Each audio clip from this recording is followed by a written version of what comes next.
Welcome to the Open Mic Podcast Show with Mike Midgley. Hey, and welcome to episode 5 of the Cast Hub.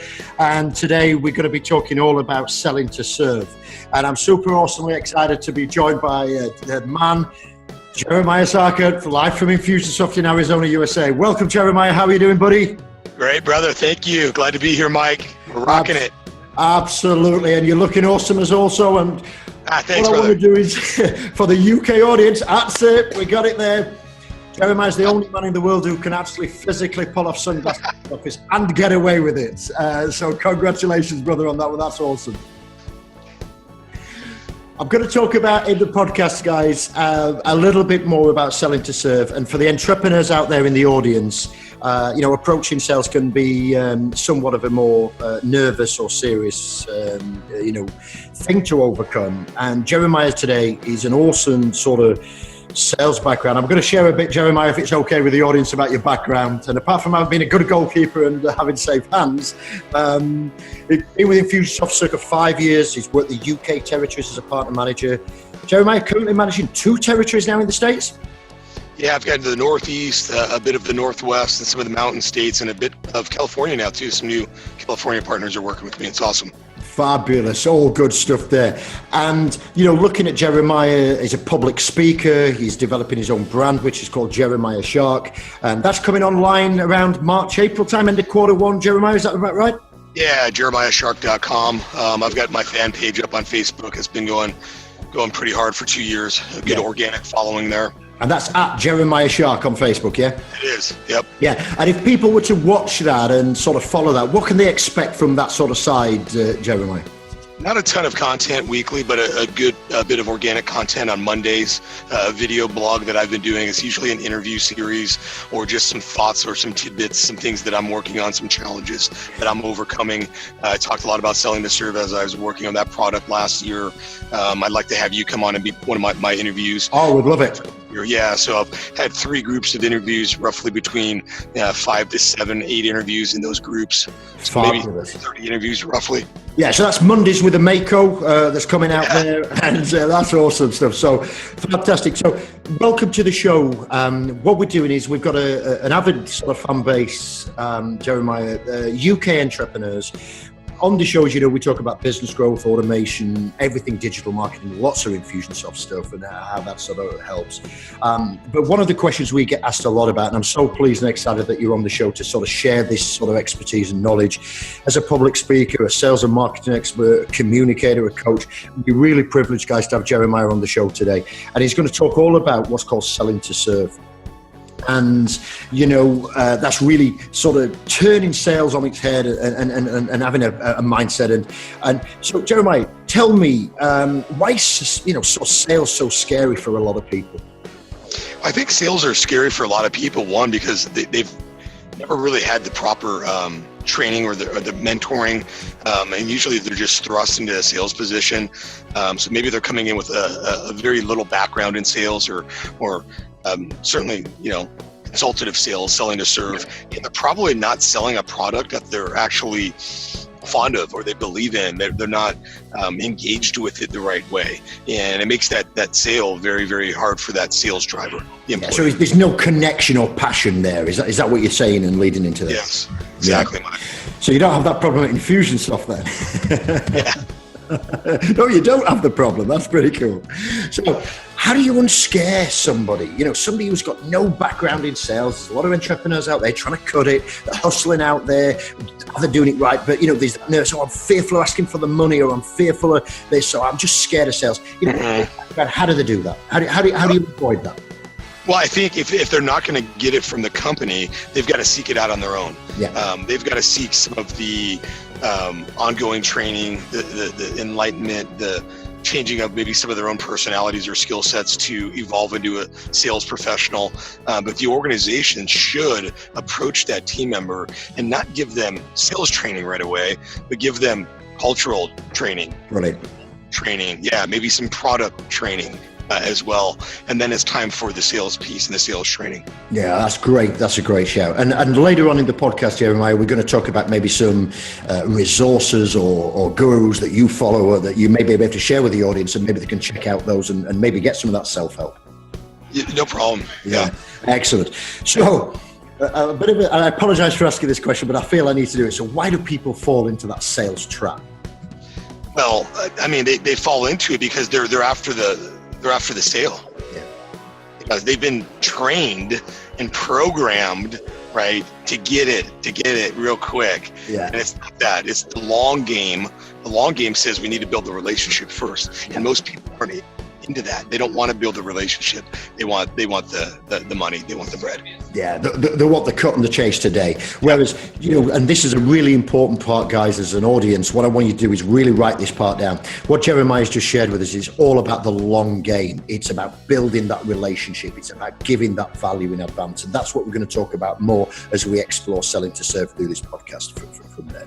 So, on that, a nice little intro there, Jeremy. Tell us about selling to serve. And, obviously it's sort of selling to close versus selling to serve. So tell us a little bit more about that as a mini intro, and then we'll work through that and share that with the audience. So the selling to close is more of that, it's more of the mantra that we have as we just start our sales career, I think. Yeah. As I look back at my career, I think, I started with the true intentions of not trying to close people, but that's what a lot of the thrust was. Yeah. Now it's much more understood. The landscape, says play this way, so I understand how to play. But I think we all, start with this idea of closing. I think, we're hit with quotas. We're hit with the sales environment behind me. And the pressure. Highly competitive. Yeah. So you're in all of this energy in a boiler cooker, if you will. So you're going to be trying to close, where again, the right step is to sell to serve. Yeah, and get that connection and build that trust up. Because, I'm not quite sure, Jeremiah, who said it, but it's people buy off people that know, like, and trust, isn't it? And it's that sort of mentality, yeah. Well, that's always going to be a constant, I think, as the technology progresses, the sales processes, and things are changing, Mike. But that's going to be a constant. Yeah, absolutely. And going down this sort of selling to serve sort of model, you get a win-win. It's sort of customer driven, isn't it? And that's just talk to us about putting that customer first, before yourself. And I know it's sometimes hard when you've got to cut a commission check, or you've got the pressure of your boss on you to hit your quota. But just if you could expand a little bit what we mean when we say content in advance and customer driven, just expand on that for me. Self-driven, customer-driven. All right, self-driven. Let's not confuse it with motivation. Yep. You're inspired internally. You're driven. You wake up in the morning hungry. Yep. I love that, guys. That's more of the hustle. Yep. I would say that would be your internal hustle, your machine, your motor. But what the shift is to put yourself second, third, fourth, or fifth. Right. So it's the customer would be number one. Yeah. Number two is probably your company or who you're serving there. Number three, right, would probably be the internal teams that you're actually supporting. And then 4 or 5 is you and your family. Because if you look at it that way, it's really easy to make the shift to be customer driven. Absolutely. Walking a mile in their shoes. Yeah, and understanding what it is so you can better position your sort of sales approach. And the customer's going to love you better for that because you're putting them first. And it's a thing that I use a lot in the UK, Jeremiah. I don't know if you quite use it in the States, but commission breath. Oh, nice. Yeah, I don't know. They can smell it a mile away. The commission breath's coming in. And they can. Yeah, absolutely. And the audience is getting a lot more savvy these days, aren't they? Well, no, that's just going to say, Mike, things have shifted as technology now has changed the game. Now people are much more in tune. And then there's been a bunch of scam artists out there, unfortunately, that have come in the wrong way and created a really bad taste in some people's mouth. And that's good, though. People like you and I come around doing it this way. You change that immediately. Absolutely. So, the win-win situation is there, the customer driven's there. It's about talking with them, isn't it? More than talking at them type of thing, and sort of taking their point of view in place. Nobody wants to be lectured at. Yeah. We've all gone to school. And that's not what this is. It's like you want to imagine that you're having a walk in Hyde Park, perhaps, with your friend. And this could be just somebody that you just met on the phone for the consultation call. Yeah. That's where you want to be with your mindset. Yeah, just get that fit there, get it relaxed, just open it up and see how it goes. And, a lot of salespeople talk about rejection, I can't take rejection. So take it, selling to serve avoids that rejection, doesn't it? There should be no, there's no rejection sort of feeling there with a sales. No. You're almost anticipating the rejection. Like, you know it's there. You're seasoned with rejection before, and it hasn't phased you. So it's not going to phase you this time. No, absolutely. And you're prepared for it there. And abundance driven. And I know that you're a strong believer about this congruency and things like that. And, for the audience, again, who is maybe getting exposed to selling to serve for the first time, that abundance driven, that congruency, opening up relationships, just talk all around that a little bit for us, Jeremiah, mate. I know there's a couple of things I've thrown at you there, mate, but, that abundancy, that congruency, that, We'll start with abundance. Yeah. Because I think that's where, again, most of us were trained to come from a place of scarcity with this. Yeah. And I think that's probably the root of all of this, Mike, is why sales is hard, is because we're coming in with the scarcity mindset. Yeah. Almost, we could have maybe started there and had this whole podcast on scarcity abundance. Yeah. We can, and that's the hardest thing to do, is to get rid of the scarcity mindset. Yeah. You can say that you've gotten rid of it, but it's still there, my friends. Yeah. Is there a couple of quick tips you could give to sort of clear that? Well done. I was just getting into one. You got me. It's the gratitude journal, Michael. It was that for me this past year. It was literally taking, a journal. I don't have it with me today. I should have brought it.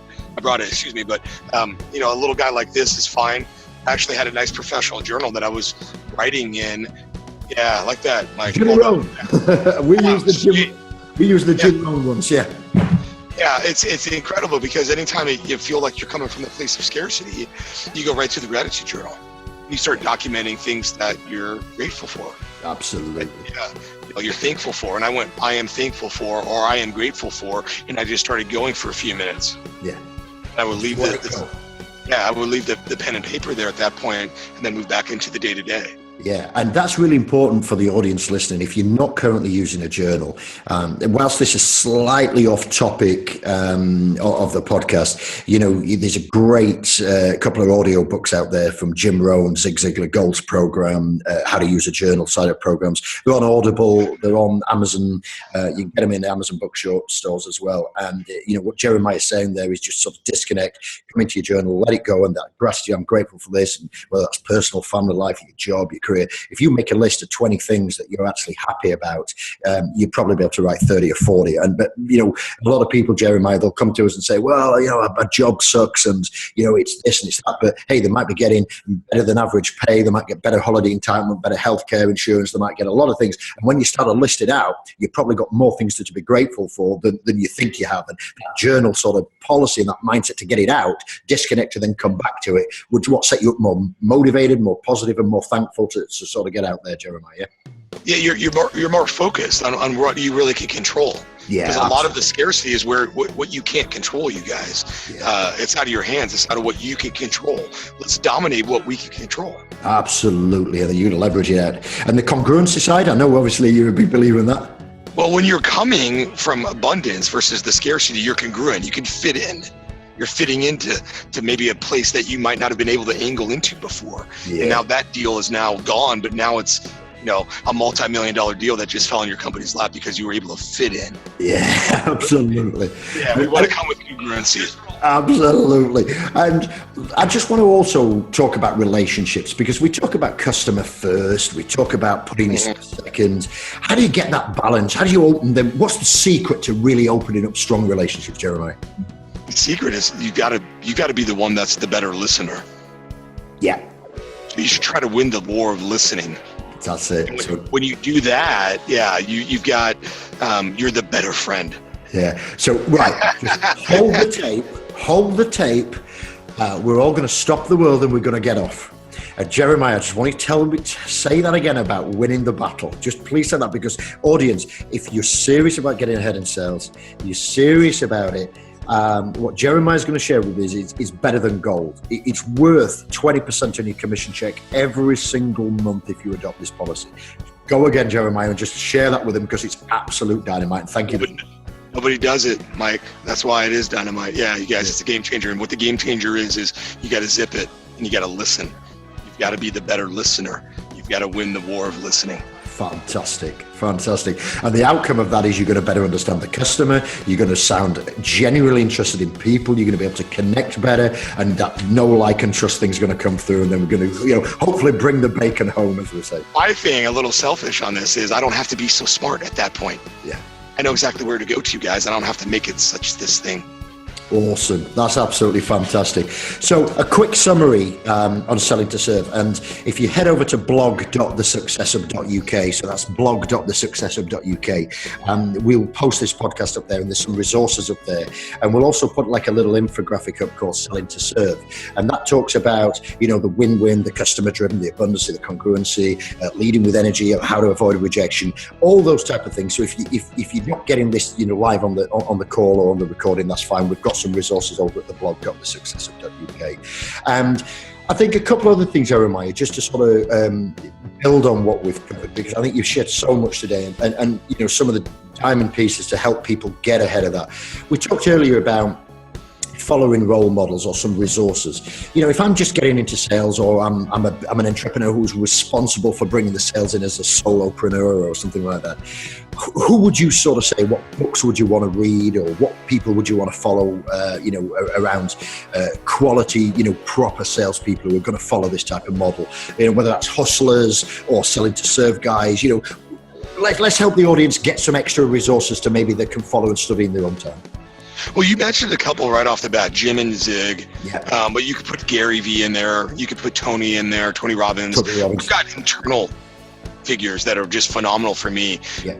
You've met a lot of these guys, Mike, like our executive team, like Clay, Hal, Chad, and Jeff. So I've got some internal guys. I've got some of my own network that I'm actually really, really fond of. Some people that I've met over the years that actually give me a lot. I would say they're North Stars, or North Star material, if you will. But I would say you could throw like Grant Cardone in there. He's a more known sales driver. Yeah. Frank Kern has got a good sales approach and a process to work with people. Right. And I think you guys would start there, and maybe even look at me. And I start to look at myself as more of that driver of my own. Started to craft it there, not trying to go make it somebody else's. Listen, grab a lot of stuff and then bring it into what's already working for you. Absolutely. And for the audience, like I say, we just want to give another shout out. The website's coming soon at jeremiahshark.com, but the Facebook fan page there at Jeremiah Shark, and that's Jeremiah Shark, as in shark. Do that there. And I know, having been involved with Infusionsoft, I've been an Infusionsoft user and partner, Infusionsoft user since 2010, partner since 2014, and I know how many people look up to you, Jeremiah, and that's why I'm so excited to get you on here to share that. And literally, when people are struggling with the sales, it's Jeremiah they're going to turn to get that. So make sure you check out that fan page at Jeremiah Shark, and then, you can see the launch of that website coming, and, obviously listen to what Jeremiah's doing. Gary V, if you've not seen that, the social guy, the hustle guy there, there's a lot going off there. One other one I want to throw. Well, I was going to say too, hold on, I forgot one. And I'm not going to let you take it from me because I should have forgotten him. He's at the top of my list, Skip. Skip Miller? Skip Miller. Skip personally worked with me for a long period of time on just a couple of refining points, and it really was a game changer. Yeah. So his tools and techniques are well proven and tested, and I highly recommend him. He's got some simple, easy to follow stuff that's not going to make you change everything up. Cool. Wait, were you going to say that, Mike? Were you going to steal that? I was. You stole my awesome. thing there, Jeremiah, but I'm absolutely awesome. And I know we're on the same page. And what you've got here, I mean, for the people who know me and listen to the show, 25, 6 years entrepreneurial career, building multi-million-dollar businesses and seven-figure exits and things like that. And that all comes out of generating revenue. And everybody here at The Success Hub goes through M3 learning, sales training. We also go through Ziegler on and there's Proactive Selling, which is a book that we can get out there. And just on top of that, people like Grant Cardone and things. Is there a couple of books you could maybe comment on, Jeremiah? I haven't read a lot of his books, actually. I've actually watched more of his videos and interacted more with his blog material. I think from a book perspective, Gary V's book, his recent book's phenomenal. The Ask Gary V book, phenomenal. Tools of the Titans, Tim Ferriss has put a lot of his interviews and podcast material together. It's created a really excellent encyclopedia, if you will, on everything, guys. Health and wellness and fitness, spirituality, faith, meditation, but certainly sales and process and business and revenue. So I'm reading that right now, and I'm really, really liking that. That's fantastic. Another really good book that I've read recently is Ego is the Enemy. Great book. Highly recommended for salespeople that are in that professional category. And I would say everybody should read that. Especially an early salesperson. It's going to help humble you the right way so you can come into this craft and be an asset and not somebody that's going to be muddying the water, so to speak. Also, another really good book that I read was The Challenger Sale. That's an excellent read, and I highly recommend that. It's going to elevate all of salespeople to the next level there. No, I really appreciate you sharing those. And again, if you didn't get all of that, guys, we're going to put that and post that at blog.thesuccessor.uk. You'll be able to download all the authors, all the recommendations that Jeremiah's got. And of course, Clay's done some books as well, hasn't he? So, the leader of Infusionsoft, so there's maybe a couple that we could put on there as well that maybe help on that side. Well, yeah, and Scott too is a great mentor. The other co-founder, Scott Martineau. Played Scott and Eric, the three, and they put that Conquer the Chaos book together a few years back, and that's tremendous, you guys, for entrepreneurs. A must read, a good read, quick read too. Absolutely. So, more or less coming up to the last sort of 5 or so minutes, Jeremiah, and for the audience, I just want to talk about sales professionals. And I know if you're the young entrepreneur or an entrepreneur leading the charge for your business, sales. And I always make reference to a sports franchise here because, when you're talking about sales, even the highest paid sports stars, whether it's in the States, Jeremiah, or the UK, they go to practice every day, don't they? They go to practice. So when they turn up on Saturday or the ball game on Sunday in the States, they're ready for, they've practiced the plays, they've practiced the drills, they've practiced the movements, they've got the fitness and the diet in there. But it's a common error, isn't it, Jeremiah, that a lot of people don't practice sales and they just sort of expect it to come. And, I just wondered if you could sort of, I know you've given some awesome resources and some awesome tips there, but is there anything around, respecting the sales profession and classing it as a professional? And you got it there. There it is. There's some stuff from Skip and M3 right there. So I've got some sales reminders and some things that I'm working on front and center right here on my desk, you guys. Yeah. Constantly practicing, constantly evaluating my craft and my game. I'm sticking to what's working. I'm not trying to reinvent the wheel. Constantly working on it. And you're right to correlate it to a sport. Yeah. Because it is physical. It is that. It's physical, spiritual in the heart, you guys, and you've got to have the head and the logic, just like you would as an athlete. Yeah. And, so just to repeat, guys, sales is a profession. If you are doing it as a job share, that's no excuse that you're not practicing. You got to find them resources, pick up these books that Jeremiah shared you, start following Jeremiah and the leaders out there who are doing it and rocking it and pushing 110, 20, 30, 40% of quota and target. And that's not by ripping people off. That's not by overcharging. That's not by being disrespectful. That's by being totally transparent right off the bat, clear as a whistle, lots of listening, fixing solutions that help get clients results. You can smash it, 110, 120, 130% every time, can't you, Jeremiah? All day, Mike. That's awesome right there. Great energy. And that's the byproduct, because you guys have the right hustle going. Yeah. The honorable work is happening. You're always going to be rewarded. Absolutely. Might not be instantly, but it's going to happen. So a patience game as well. And if you keep crafting and learning and getting people to critique you as well from there. So it wouldn't be a sales discussion, Jeremiah, without just talking about qualification. And I know we've talked and touched on it across all sorts of little caveats around this little podcast. But, if one of my audience says to me, Mike, where do I get started with qualification? Could you just share some of your tips about really crafting a great qualification process that, built on the listening thing that obviously allows you to sort of progress down that sales process and hopefully be successful again? Yeah, no problem. Qualification is always critical. You don't want to spend time on the wrong prospects. You guys identify that pretty quickly within a couple minutes right away. And a really nice thing to do, what I always did, was I was gathering as much information alongside of my call as I could. I've got 3 monitors going here, right? Kind of distracting a little bit as I've got my camera here and that you got to use your technology to your advantage. I don't need you to go buy a bunch of monitors, you guys, but be nimble and able to pull up some information about who you're talking to pretty quickly to get a feel for them outside of that conversation or that initial approach there. During that initial approach, though, you want to dig into some relevant questions. really digging into maybe some things that are working well for them in their current state. Yep. Maybe what's the challenge over the next 30, 60, 90 days that they're going to be experiencing in their business. Yeah. Starting with it working well and then the challenge right underneath it. And then actually going into, depending on your vertical and your sales process, maybe a bit of their budget right away. Right, yeah. So it's like the money method motivation type of approach then, isn't it there? Yep. And I mean, if they can't afford your service, we don't want to, spend too much time there. We want to create a path for them and put them in a long-term plan. Yeah. Come back to them later. But, I think you open it up comfortably, come with some energy on what's working well. You've already seen what's working well because you've taken the time to research it. Yeah. And then you dig into some challenges and help them time travel ahead with you to what they're experiencing. No, that's awesome. That really is. So, with the qualification guys, let's just really get prepared is what you're saying as well, Jeremiah, there.